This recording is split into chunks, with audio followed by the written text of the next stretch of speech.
வணக்கம். Cine cine mini mini இந்த நிகழ்ச்சியில் உங்களுக்கு நான் சொல்ல போகிறது இயக்குனர் இமயம் பாரதி ராஜாவினுடைய ஆரம்பகால சம்பவம் ஒன்றை பற்றி. உங்களுக்கு நல்லா தெரியும், பாரதி ராஜா தேனி அல்லி நகரம், அதுதான் அவருடைய ஊர். அவர் பண்ணைப்புறத்தில் இருக்கக்கூடிய இளையராஜாவுடைய சகோதரர்கள், பாவலர் பிரதர்ஸ் அப்படின்றக்கூடிய பாவலர் சகோதரர்கள், அதாவது இளையராஜா, ஆர்டி பாஸ்கர், கங்கை அமரன், அவங்களுடைய அண்ணன், மூத்த அண்ணன் வரதராஜன், இவங்க எல்லாருமே 4 பேரும் 4 பேர் தான் பாவலர் பிரதர்ஸ், பாவலர் சகோதரர்கள். பாவலர் வரதராஜன் மூத்தவர், அதுக்கடுத்து ஆர்டி பாஸ்கர், அதுக்கடுத்து இளையராஜா, அதுக்கடுத்து அமர் சிங் என்ற கங்கை அமரன். இந்த 4 பேரும் கம்யூனிஸ்ட் கட்சி இருக்கு இல்லையா, கம்யூனிஸ்ட் கட்சியினுடைய மேடை கச்சேரிகள், இதை அந்த பாவலர் பிரதர்ஸ் மேடை கச்சேரிகள்லாம் பண்ணுவாங்க. அந்த மேடை கச்சேரிகள் எல்லா இடங்கள்லையும் நடக்கும். நான் இந்த மேடை கச்சேரிகள் இளையராஜா அணுக்களெல்லாம் ஃபேமஸ் ஆகிறதுக்கு முன்னாடியே, நான் 5ஆம் வகுப்பு போடி நாயக்கனூரில் 5ஆம் வகுப்பு படிச்சுட்டு இருக்கும்போது 1967 தேர்தல் நடந்துச்சு, பொது தேர்தல். டிஎம்கே அப்போ தான் ஆட்சிக்கு வந்துச்சு. டிஎம்கே அப்போ கம்யூனிஸ்ட் கட்சி, மார்க்சிஸ்ட் பார்ட்டி கூட கூட்டணி இருந்துச்சு. அப்போ கம்யூனிஸ்ட் கட்சி கூட கூட்டணி இருக்கும்போது அந்த கூட்டணிக்காக மேடை கச்சேரி நடந்துச்சு, தேர்தல் பிரச்சாரம். அந்த மேடை கச்சேரி பண்ணைப்புறம் ஈன்றெடுத்த பாவலர் சகோதரர்களுடைய பாட்டு கச்சேரி அப்படின்னு போட்டிருக்கோம். அப்படிப்பட்ட 2 கச்சேரிகளை நானே பார்த்துருக்கேன். அரைக்கால் ட்ரௌசர் சட்டையை போட்டுக்கிட்டு 10 வயசில் பார்த்துருக்கேன். இவங்கெல்லாம் பின்னாடி இளையராஜா இவ்வளோ பெரிய ஆளாக தமிழ் சினிஃபீல்டை அப்படியே கலக்கி கொடிகட்டி பறப்பாருன்றதெல்லாம் அவருக்கு தெரியுமா? அந்த 4 சகோதரர்களும் மேடையில் உட்காந்து நான் பார்த்துருக்கேன், சின்ன பையனாக இருக்கும்போது பார்த்துருக்கேன். 2 தடவை கச்சேரி கேட்டிருக்கேன். அது காலங்கள் ஓடி போச்சு. இன்றைக்கி அதை நினச்சி பார்க்கும்போது நான் நினச்சி பார்க்குறேன், அப்போ நம்ம ஒரு 10 வயசில் இளையராஜா, கங்கை அமரன், ஆர்டி பாஸ்கர், அவங்க அண்ணன் பாவலர் வரதராஜன், இவங்களுடைய கச்சேரியெல்லாம் நம்ம சின்ன பையனாக இருக்கும்போது பார்த்துருக்கோமே, கேட்டிருக்குமே. இவங்க பாட்டு பாடினதெல்லாம் மேடையில் அப்படியே உட்காந்து பாட்டு பாடுறது, இசையமைச்சது, இது எல்லாமே நம்ம பார்த்துருக்கோமே அப்படின்ற மாதிரி நான் இப்போ நினச்சி பார்க்குறேன். இது ஒரு பக்கம் இருக்கட்டும். இப்போ இவங்க அந்த பண்ணைப்புறம்ன்ற அவங்க ஊரில் அந்த கச்சேரியெல்லாம் பண்ணிக்கிட்டு இப்படிலாம் இருக்கக்கூடிய ஒரு காலகட்டத்தில் தேனி அல்லி நகரத்தைச் சேர்ந்த சின்னசாமி தான் பாரதி ராஜாவுடைய உண்மையான பேர் சின்னசாமி அந்த ஊருக்கு அப்படியே போகிறாரு. அதாவது மலேரியா இன்ஸ்பெக்டராக. அந்த காலத்துலலாம் பார்த்திங்கன்னா, இப்போ கோவிட்-19 வந்துச்சுல, இந்த மாதிரி காலராலாம் வந்துச்சுல, இதை மாதிரி அந்த காலத்தில் மலேரியான்னு ஒரு நோய், வைரஸ், இது அப்படியே பரவி அப்படி இப்படிலாம் வரும்போது அந்த மலேரியாவுக்கு ஊசி போட்டு, இப்போ எப்படி கோவிட்-19க்கு வேக்சினேஷன் இப்படின்னு சொல்லிட்டு அங்கங்கே நம்ம போட்டுக்கிட்டு இருக்கோமோ, இதே மாதிரி அப்படி ஒரு மேட்டர் நடந்துச்சு, மலேரியாவுக்கு ஊசி போடுறதுன்னு சொல்லிட்டு.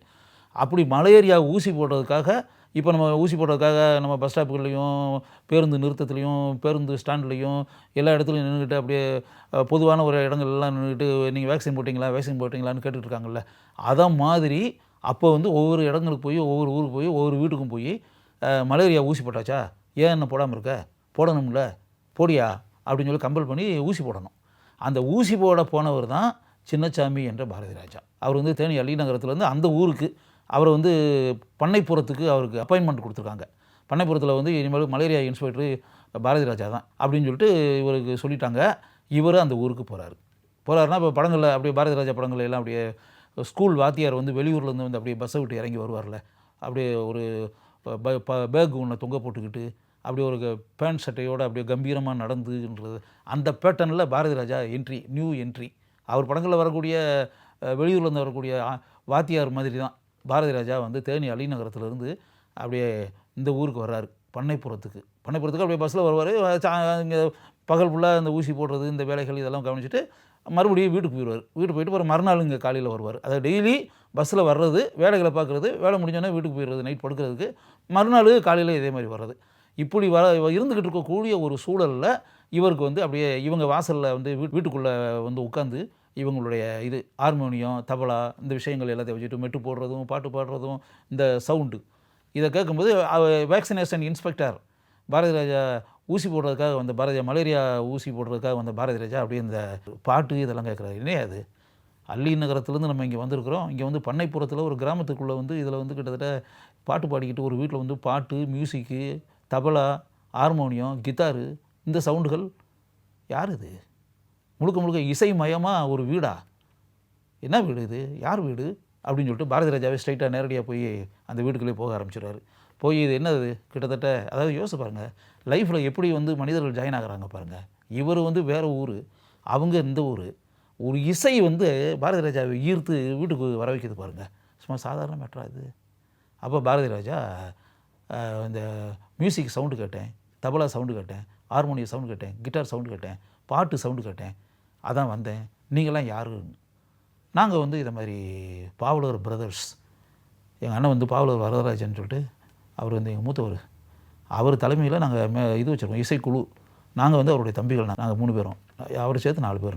நாங்கள் எல்லோரும் 4 பேருமே சேர்ந்து இது மாதிரி மேடை கச்சேரிகள்லாம் நிறையா பண்ணுவோம். கம்யூனிஸ்ட் கட்சி பிரச்சாரத்துக்காக போய் ஊராக போய் நாங்கள் வந்து கச்சேரி பண்ணுவோம். இது மாதிரி தேயிலை தோட்டம், மூணாரில் இருக்கக்கூடிய தேயிலை தோட்டத்துக்கெல்லாம் நிறையா போய் கச்சேரிகள் நடத்தி இருக்கிறோம் அப்படின்ற மாதிரி அவங்க சொல்கிறாங்க. அதை தொடர்ந்து பாரதி ராஜா அவங்களுடைய நண்பர் ஆகிறார், ஃப்ரெண்ட் ஆகிடுறாரு. அதை கலை ஒன்று சேர்க்குது, இசை ஒன்று சேர்க்குது. யோசிச்சு பாருங்கள், பாரதி ராஜான்ற ஒரு மகத்தான கலைஞனை, மகத்தான ரசனை கொண்ட மனிதனை இசை வந்து இழுத்து, காந்தமான இழுத்து இவங்ககிட்ட கொண்டு வந்து வைக்கிறது. அங்கே வந்து நண்பர்கள் இவங்க நட்பு கிடைக்குது பாருங்கள். இளையராஜாவினுடைய நட்பு, ஆர்டி பாஸ்கருடைய நட்பு, கங்கை அமரனுடைய நட்பு, பாவலர் வரதராஜனுடைய நட்பு பாரதி ராஜாவுக்கு கிடைக்குது. பாரதி ராஜான்ற ஒரு அருமையான ரசனை கொண்ட அருமையான கலைஞனுடைய நட்பு இந்த 4 சகோதரர்களுக்கும் கிடைக்குது. யோசிச்சு பாருங்கள் எவ்வளோ பெரிய விஷயம். அதுக்கு பிறகு இவங்க நட்பு ஆரம்பத்தில் வந்து அப்படியே இவரை சார்னு தான். ஏன்னா இவர் மிடுக்க பாரதி ராஜா படங்களில் வர மாதிரி வெளியூர்லேருந்து வேலைக்கு வரவர் இல்லையா, அதனால் இன்ஸ்பெக்டர், அது பேர் மலேரியா இன்ஸ்பெக்டர். அப்படி வரும்போது இவங்க சார்னு தான் அவரை கூப்பிடுவாங்க. பாரதி ராஜாவை எல்லாருமே சார்னு அப்படி தான் அப்படி கூப்பிடுவாங்க. அது பிறகு கொஞ்சம் கொஞ்சமாக பழக்கமாகி அப்படி நெருங்கிய நட்பு கிட்பெல்லாம் வரும்போது பிறகு அதுவே ஆர்டி பாஸ்கர்லாம் பாரதி ராஜாவை வந்து வாயா போயான்னு சொல்லி கூப்பிட்ற அளவுக்குலாம் வந்துருச்சு. அது பிறகு அந்த நட்பு இறுக்கமாகிருச்சு. கங்கை மரம் ஒரு அண்ணன் கூப்பிடுவார். அப்படி வந்து பாரதி ராஜா இப்போ கொஞ்சம் பின்னாடி அப்படி வரக்கூடிய சூழலில் வந்து திடீர்னு பாரதி ராஜா கொஞ்சம் கொஞ்சமாக பாரதி ராஜா அவனுடைய முகத்தில் வந்து மனக்கவலை, அதாவது உற்சாகமாக அப்படியே ஊசி போடுறதுக்காக வந்து ஊசியை போட்டு வேலையை பார்த்து அப்படி போயிட்டு இருந்த சின்னசாமி என்ற பாரதி ராஜாவுக்கு அப்படியே மனசுக்குள்ள கவலை, சோகம், அப்படி டெய்லி வந்து சோகம், மனக்கவலை. அப்படியே சோகமாக ஒரு இடத்துல போய் உட்கார்றது, சோகமாக உட்காந்துக்கிட்டு இருக்கிறது, ஒரு மரத்துக்கு கீழே உட்காந்துட்டு எதுவுமே பேசாமல் அப்படியே அமைதியாக இருக்கிறது. அந்த கலகலப்புலாம் போயிடுச்சு. ஏன் போச்சு? எதுக்கு அந்த கலகலப்பு? நல்லா உற்சாகமாக பேசிக்கிட்டு இருந்தால் தானே, உற்சாகமாக பாட்டு பாடிக்கிட்டு இருந்தவர் தானே, உற்சாகமாக நம்ம கூட வந்து நட்பை வெளிப்படுத்திக்கிட்டு இருந்தவர் தானே. திடீர்னு சின்னசாமிக்கு என்ன ஆச்சு? ஏன் இவ்வளோ சைலண்ட் ஆகியிருக்காரு? எதை பற்றியுமே பேசாமல் அப்படியே எதையோ பறி கொடுத்த மாதிரி இருக்காரு. ஏதாவது காதல் தோல்வியா, இல்லாட்டி வேறு ஏதாவது இழப்பா, வேறு ஏதாவது பிரச்சனையா, வீட்டில் ஏதாவது பிரச்சனையா, ஏன் இப்படி இருக்காரு அப்படின்ற மாதிரி இது. அது பிறகு பிரதர்ஸ் எல்லாமே அவரை போய் வற்புறுத்தி, என்ன காரணம், ஏன் இப்படி நல்லா இருந்துக்கிட்டாலும் ஏன் இப்படி இருக்க, ஏன் இப்படி சோகமாகிட்ட, திடீர்னு எதோ பறி கொடுத்தது மாதிரி கிடக்குற, அந்த பழைய உற்சாகம்லாம் எங்கேயா போச்சு? நீ தான் வேலையில் தானே இருக்க, வேலையில் இருக்கப்போ பேசாமல் நீ சந்தோஷமாக இருக்க வேண்டியதானே, உனக்கு தான் மாதம் சம்பளம் கொடுத்துறாங்கல்ல, எதுக்காக நீ இப்படி கவலைப்பட்டுக்கிட்டு இருக்கான்னு. இல்லை ஒரு விஷயம் நல்லா யோசிச்சு பாரு, இது என்னையா வேலை, மாதத்துக்கு 150 ரூபா சம்பளம் கொடுக்குறாங்க, இந்த 150 ரூபா சம்பளத்தை வாங்கிட்டு ஒவ்வொரு வீடாக போயிட்டு எவனுக்கு காய்ச்சல் இருக்குது, எவனுக்கு மலேரியா இருக்குதுன்னு சொல்லி பார்த்துட்டு ஊசி போடுறது, இதுக்காக அவனை பிறந்தேன்? யோசிச்சு பாருங்கள். கிரேட். ஒரு மனிதன் வந்து அந்த செல்ஃப் ரியலைசேஷன், செல்ஃப் திங்கிங், சுய ஆராய்ச்சி, சுய புரிதல், இது வந்து இது எதுக்குன்னா இதை கேட்டுக்கிட்டு இருக்கேன், உங்களுக்கு இப்படிப்பட்ட இது வரணும். பாரதி ராஜா எப்படி ஊசி போடுறதுக்காக பிறந்தவன் நான் இல்லை, மலேரியா இன்ஸ்பெக்டராக இருக்கிறதுக்காக வந்தவன் கிடையாது. நான் வந்து பஸ்ஸில் வந்து டெய்லி காலையில் வந்து வீடாக போய் எவனுக்கு காய்ச்சல், அந்த வார்த்தை வந்துடுற மாதிரியான வார்த்தை, எவனுக்கு காய்ச்சல் இருக்குது, எவனுக்கு மலேரியா இருக்குதுன்னு சொல்லி கண்டுபிடிச்சி 150 ரூபா சம்பளத்துக்கு படைக்கப்பட்டவனாயா நான்? இனிமேல் இதுக்கு தயாராக இல்லையா? நான் வந்து வேறு இடத்துல இருக்க வேண்டியவா, எவ்வளோ உயரத்தில் இருக்க வேண்டியவா, இன்னும் எவ்வளோ சாதனைகள்லாம் படைக்க வேண்டியவா, இன்னும் எப்படிப்பட்ட உன்னதமான காரியங்கள்லாம் பண்ண வேண்டியவா, என் மனசுக்குள்ளே எப்படிப்பட்ட இதெல்லாம் இருக்குன்றது எனக்கு தான் தெரியும். இது வந்து உலகம் கிடையாது, இது வாழ்க்கை கிடையாது, இது என்னுடைய லட்சியம் கிடையாது, இது என்னுடைய இலக்கு கிடையாது, இதுக்காக படைக்கப்பட்டவன் அல்ல இந்த சின்னசாமி. இதையெல்லாம் தாண்டி மிகப்பெரிய உயரத்திற்கு போகக்கூடிய அளவுக்கு திறமைகள் என்கிட்ட இருக்குது, ரசனை என்கிட்ட இருக்குது. நான் வந்து இமீடியட்டாக நான் வந்து மெட்ராஸுக்கு போகிறேன், சினி ஃபீல்டுக்குள்ளே போக போகிறேன், சினி ஃபீல்டில் நான் பெரிய ஆளாகணும். அதனால் நான் தீர்மானிச்சிட்டேன், இனிமேல் இந்த வேலை நான் பார்க்குறதா இல்லை, இந்த ஊசி போடுற வேலைக்கு வர்றதா இல்லை, இந்த மலேரியா இன்ஸ்பெக்டர் வேலையெல்லாம் எனக்கு தேவையில்லை, இந்த 150 ரூபா சம்பளமும் எனக்கு தேவையில்லை, இனிமேல் நான் வரமாட்டேன், இமீடியட்டாக வந்து நான் வந்து சென்னைக்கு போகிறதுன்னு சொல்லி தீர்மானிச்சிட்டேன். அதை எதுவுமே என்னை தடுக்காதீங்க, நான் போவேன், பெரிய ஆளாக வருவேன், கொடிகட்டி பறப்பேன், தமிழ் சினி ஃபீல்டுக்குள்ளே மிகப்பெரிய உன்னதமான ஒரு மனிதனாக நான் ஆவேன் அப்படின்ற மாதிரி பாரதி ராஜா சொல்கிறாரு.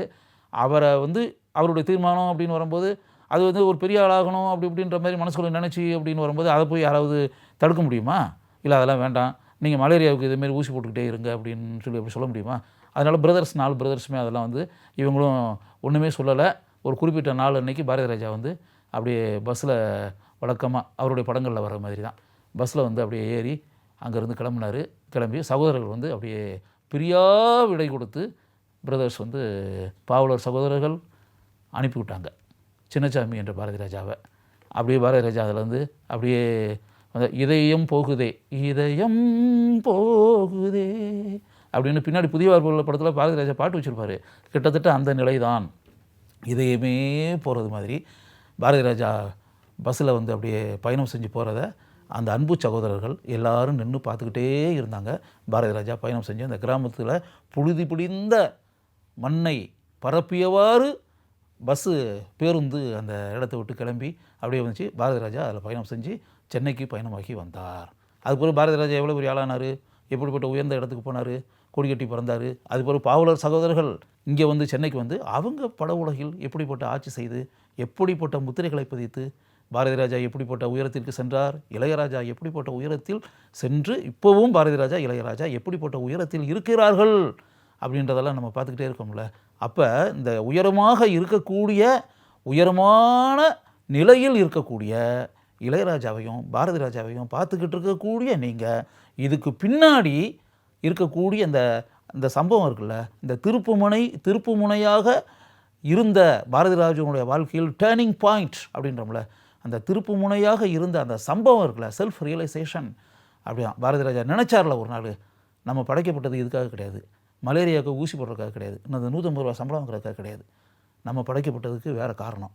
நம்ம பெரிய லெவலில் இருக்க வேண்டிய ஆள், உயரத்தில் இருக்க வேண்டிய ஆள் அப்படின்னு நினச்சிட்டு அங்கேருந்து வந்து சென்னைக்கு கிளம்புனார்ல, அந்த தீர்மானம் அதுதான் பாரதி ராஜாவை இவ்வளோ பெரிய உயரமான இடத்திற்கு கொண்டு வந்து பாரதி ராஜாவை மிகப்பெரிய சாதனை சக்கரவர்த்தியாக ஆக்கியது.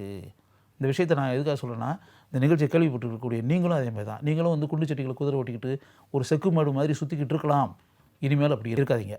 பாரதி ராஜா எப்படி செல்ஃப் ரியலைஸ் பண்ணி வாழ்க்கையில் பெரிய ஆளாகணும், இந்த இடத்துல இருக்கக்கூடாது, இந்த இடத்த விட்டு கிளம்பணும், நம்மளுடைய திறமையெல்லாம் வெளிப்படுத்துகிற மாதிரி மிகப்பெரிய சாதனைகள்லாம் பண்ணணும்னு சொல்லி மனசுக்குள்ளே நினச்சி உடனடியாக அங்கிருந்து கிளம்பி தன்னுடைய முயற்சியில் தீவிரமாக ஈடுபட்டாரோ, அதே போல் நீங்கள் அனைவருமே உங்களுடைய திறமைகளை பயன்படுத்தி வாழ்க்கையில் முன்னுக்கு வந்து மிகப்பெரிய சாதனைகளை பாரதி ராஜாவும் இளையராஜாவும் செய்ததைப் போல நீங்களும் செய்ய வேண்டும் என்பதற்காக இதை நான் கூறுகிறேன்.